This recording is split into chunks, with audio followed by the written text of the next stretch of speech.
And now, from high atop the percolator, it's time for Java with John. Here's Johnny!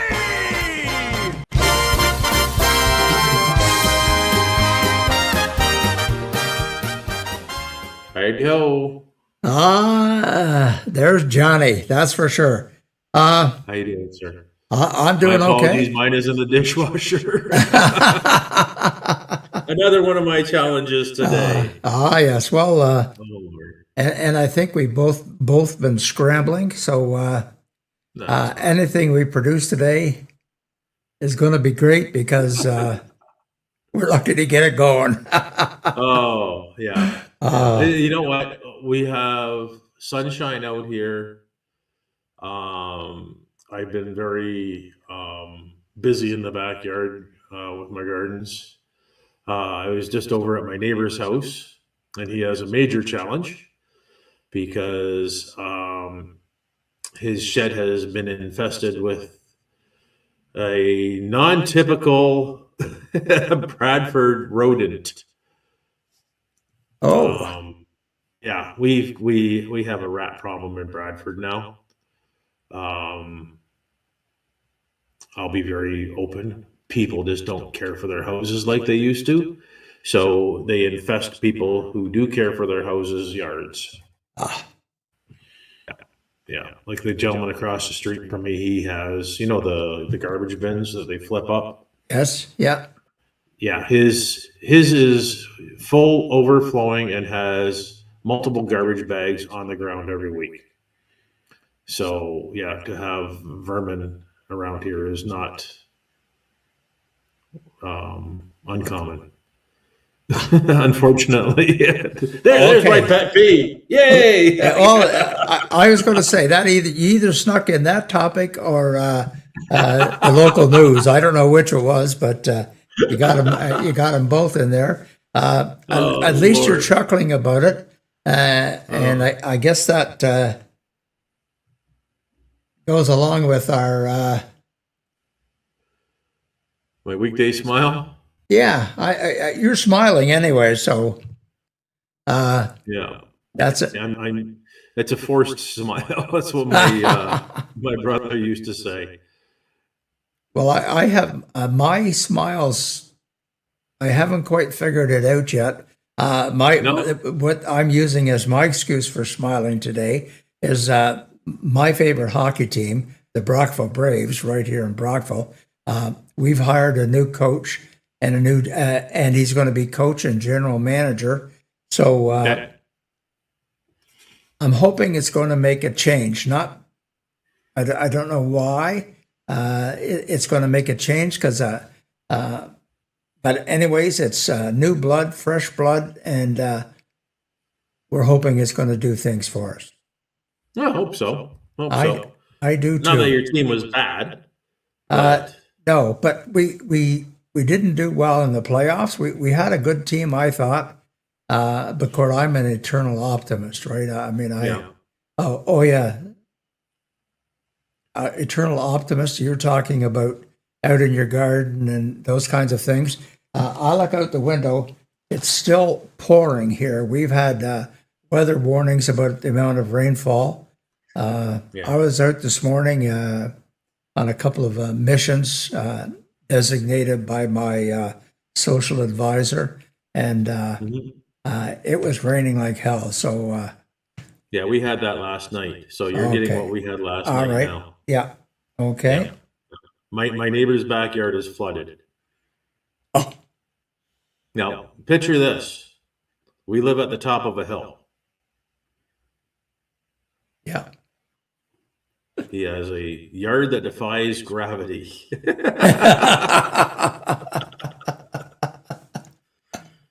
It's like, what the heck? So, Well, speaking of your neighbor, and if we Yeah. look at the National Day, I was looking this up, and one of the options I had to discuss as the National Day, and I chose today is National Gardening Day. So that sort of fitted right in with what you said about your neighbor.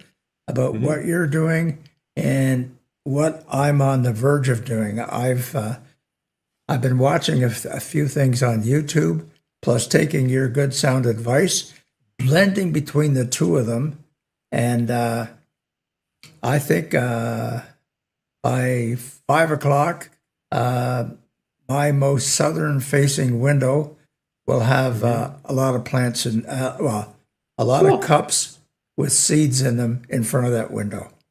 Yeah, cool. It's good for the soul. I know that sounds silly, but I'm trying to think of the right way. I'm trying to think of the right way of saying this. Forgive me. To be able to create something and watch something grow from dirt can be mentally rewarding, if that's the right word. It certainly is in so many ways because we're mere mortals and we can create or generate those things that are important to our lives. Like, well, I happen to really love tomatoes to start off with, so and Colleen's all excited about the strawberry seeds. Yeah. Did I tag you on that group that I follow on Facebook?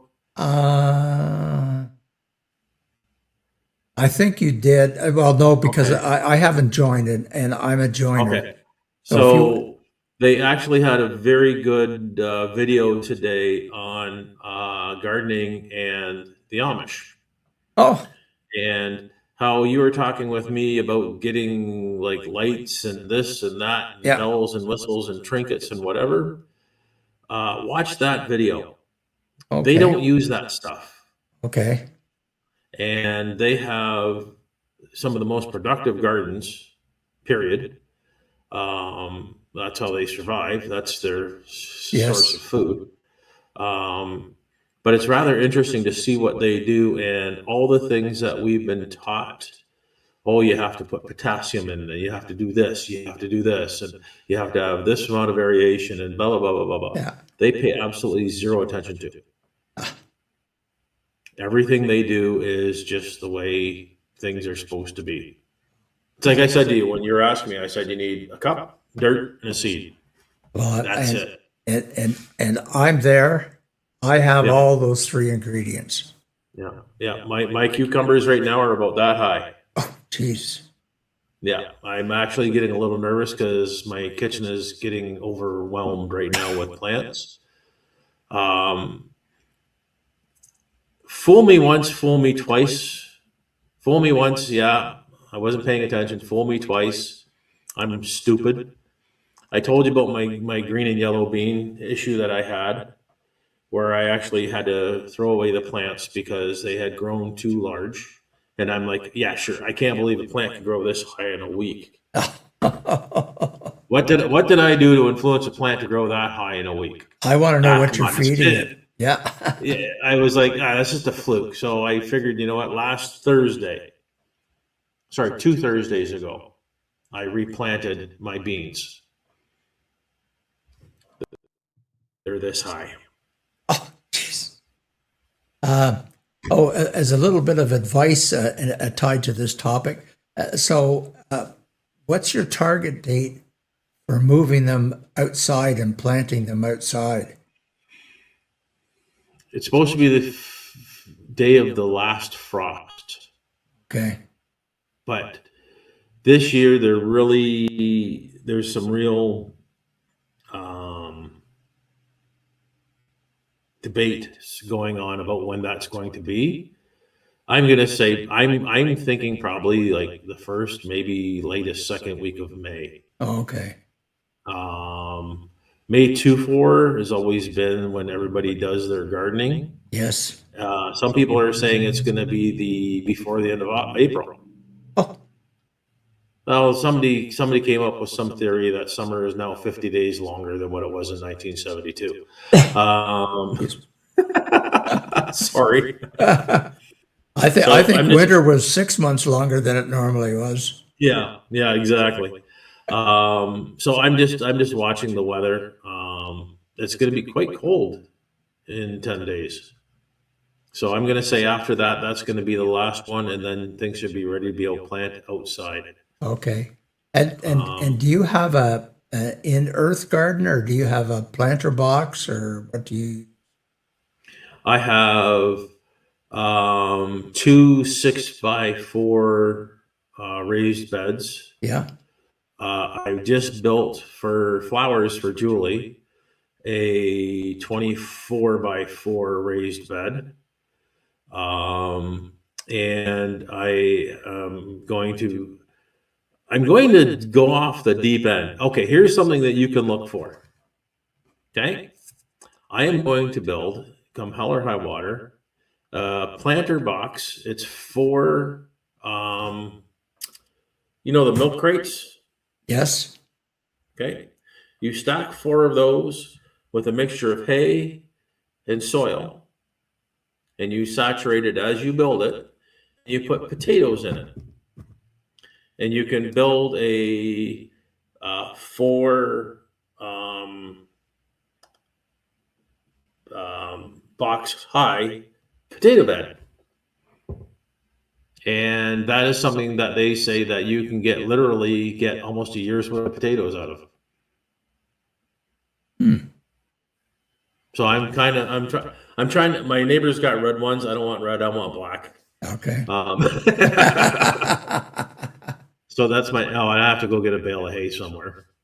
But that's where I'm ending my gardening this year. Okay. So Very interesting. I've got right now 40 planters of ashers and magnolias for Julie's backyard garden.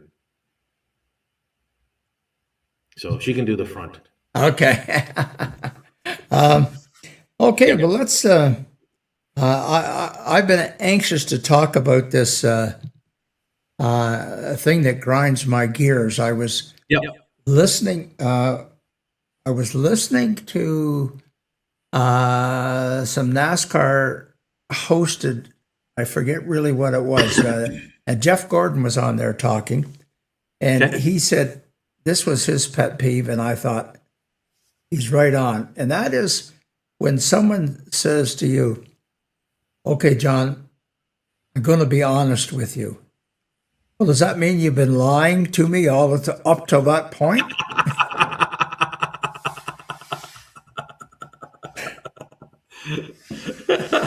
Yep.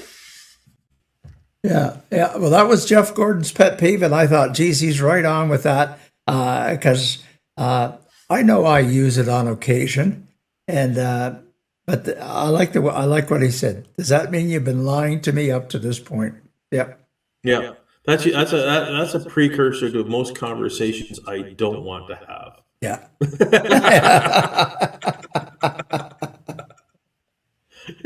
It's like, really? Okay. Done. Go away. Let me be honest with you, what? Yeah. I need a sound effect that says liar, liar. Yeah.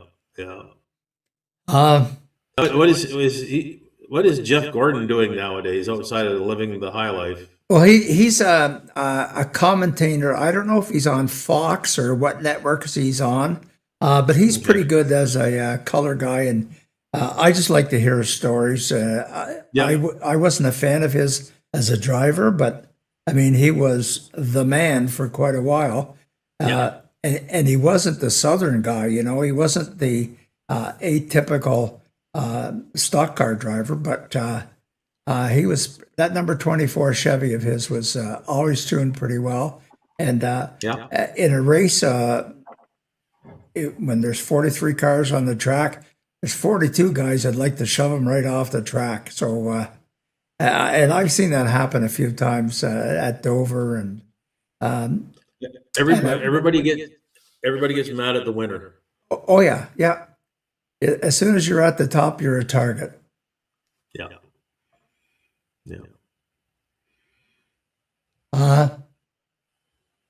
And a similar story for what's a song that's been running through my head for about a week now. and I'll tell you the background first. Mhm. A friend of mine runs a page on Facebook. It's called Forktown Musical Memories, and John, who runs it, was a grade ahead of me in high school, so he's not a youngster, you can tell. Mhm. And he, and along with anybody who joins this group, is allowed to post a link to a song on YouTube that they particularly are impressed by. Once in a while, he has special categories. Well, at Christmas time, we do Christmas music. Around St. Paddy's Day, the Irish music. Well, last week in Prescott, there was a, excuse me, there was a model train show. Okay. And I saw some pictures. I couldn't make it. I was in Ottawa, but I saw a lot of model train sets and a lot of vendors there selling peripherals for that kind of thing. So for a couple of days prior to that, John had a request that all songs played on the channel were about trains. And I'm thinking, oh, okay, I've got to think about something about trains. Well, I remember a song that had two references to trains in it. It wasn't about trains, but it did say trains twice. And that was David Allen Coe. And he had a song called The Perfect Country Song. Okay. And he said, so he sings the song, excuse me, and then at the end of the song says, now that song was written by my friend so-and-so. And he says, but I wrote him and told him that it wasn't the perfect country song. Because because it lacked the following ingredients that make up a perfect country song. So you should get a chuckle out of this. He said perfect country song, which this one didn't have at the time, had reference to trains, trucks, mama, prison, and getting drunk. He said those were the key elements to any country music song. And so he then wrote a final verse to the song and included all those topics. It was a little weird, but it was good. Mhm. And when we're done, I'll put a link to it in the description of this video. Cool. Cool. He forgot two very important things about what makes a country song. Oh, My truck died. My dog died. well, the dog dying might have been in the first part of the song. Oh, okay. I'm not sure now. I don't remember the first couple of verses at all. But David Allen Coe was pretty good. He's a good singer, and whoever writes his music has a good sense of humor and entertaining for sure. Okay. Song. The most dreaded song in my life, the song I never want to hear again, is actually part of this day in history. Oh, Yeah. 1912. The Titanic hit an iceberg today. oh. And Celine Dion cursed me with that song. That is that song that I have stuck in my head now because I saw this morning and it's like over and over. It's like, oh God, please. Not like I didn't have to listen to that enough on the radio. Actually, if I can just do a quick this day in history, you'd be surprised what happened today. So, Titanic, number one. Lincoln was shot in the Ford Theater. Oh, Yeah, I thought that was kind of John Wilkes Booth. The worst dust storm in the Dust Bowl era, known as Black Sunday, happened on this day. I don't know if you have heard of the Dust Bowl. I heard of the Dust Bowl. Yes. Yeah. That was during the Great Depression. John Steinbeck published The Grapes of Wrath today. Oh, okay. Yeah, that's a very good book of that. And oh, geez, I just missed my brain. They're two of my favorite books. And this one is for Paul. Tiger Woods won his second consecutive Masters title today. Oh, So there, I said something about golf. No There idea you what go. it is. Yeah. Yeah. So there we go. Thank you, Celine Dion. All right. What are we looking at? Oh, local spotlight. Anything new or exciting in the? Oh, you guys had a couple of by-elections. Well, not in Bradford, but Yeah, that was in Toronto. Yeah, in the metro area. Yeah. yeah. Um, So he's got his majority government. yes, he does.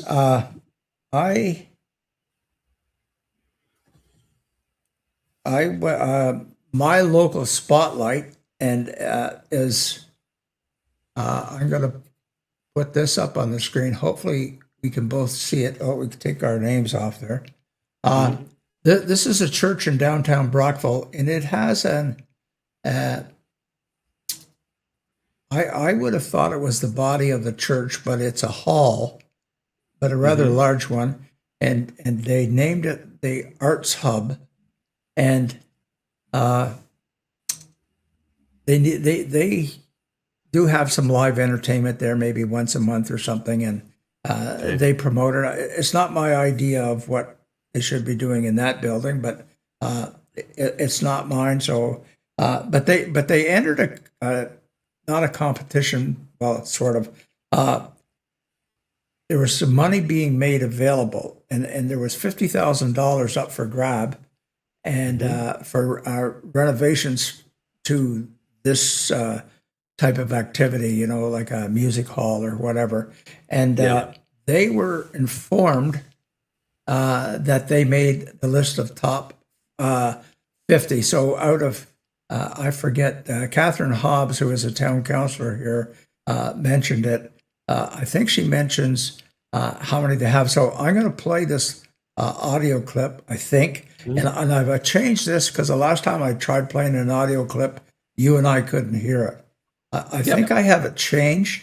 This is about a 10-second clip from Catherine about this money. It is quite amazing because it was from all across the country. People could submit their projects, and only 12 finalists were selected. So we were on pins and needles, and then we got the email that we were one of those 12 finalists. Well, that was our girl, Catherine Hobbs, talking about the Arts Hub. I didn't get anything. I didn't get anything. Oh, you didn't hear a Just thing? in a nutshell. Okay, well, I heard it. Well, that's a 50% improvement. Well, at least half of us heard it. And hopefully outside they heard it as well. So that was Catherine Hobbs talking about the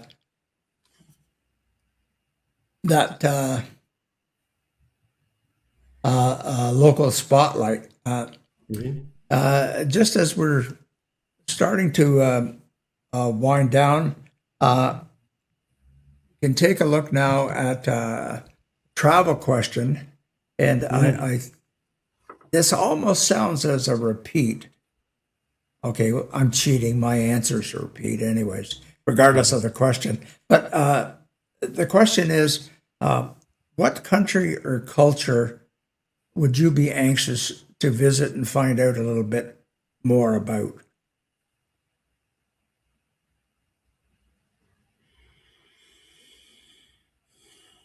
I think that there is so much to see and do in North America. I'm not actually running out the door to want to go to Bula Bula or someplace, you know, that's exotic or whatever. I'll be honest with you. I've never had you went to Israel that one year, right? Yeah. I think that's really cool. But for somebody like myself, I don't have a desire to do something like that.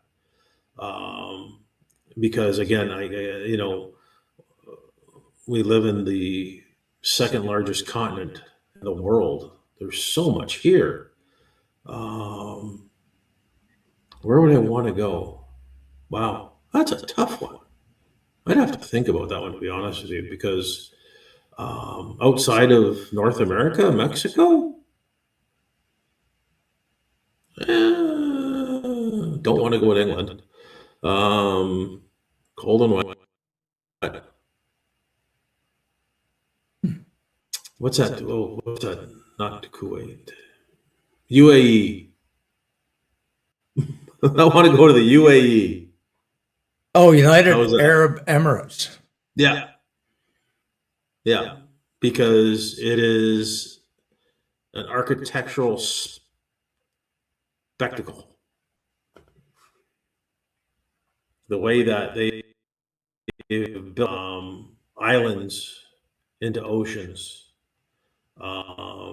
It's supposed to be like fantastically clean. I've watched videos of people leaving their wallets on their cars and going to work. and their wallet's still there when they come back. That ain't here. Yeah. I don't know. I'll be honest with you. I'm very fixated on North America. You'll have to forgive me, but like if you go, okay, well, you can go to Edmonton, holy schmoly. You can go to British Columbia, holy schmoly. You can go to the Mojave Desert, California. I hated California when I was there, but that's a different thing. Like there's so many different places that you can go and see, whether it's for tourism, like the restaurants and clubbing, to spectacular views. I'll be honest with you. I'm happy here. Okay, well, I'm going to bore you and everyone else by just repeating what I said in an earlier broadcast, and I would still like to go to England, into the southwest corner. It's called Cornwall area. That's Cornwall, because yes. that's where my great grandfather grew up and got married, and then when he was about 40. Oh, maybe 35, left there and came to Canada. And and there's still some people there that I've met on Facebook that are obviously very distant relatives of mine, but the same last name, and they live in that area. And I'm hoping someday that I may get there. I sort of doubt it because, I talk big. I'm going to do wonders, but I really don't accomplish very much. Well, hang on. That is totally up to you. If you want to go. That's neat. Cornwall is only like 20 minutes from you. I don't know why you think it's so far away. If you have family, quote unquote, that you would like to meet and visit, that would be kind of cool. Go for it. Yeah. If my father was around, he's the kind of guy who would do those kinds of things, because he thought nothing of, if he knew he had a relative, he thought they were close friends, and we would go there. I'm a lot more reticent or conservative than that, so I don't venture or jump into those kinds of things at all. I'll tell you a story once we get off camera about meeting family, and you'll kind of understand my hesitation on that one. I'll tell you when we're off camera. Yeah. Okay. Well, I think we've hit most of our topics, John, and besides that, I'm sort of anxious for this little off camera discussion.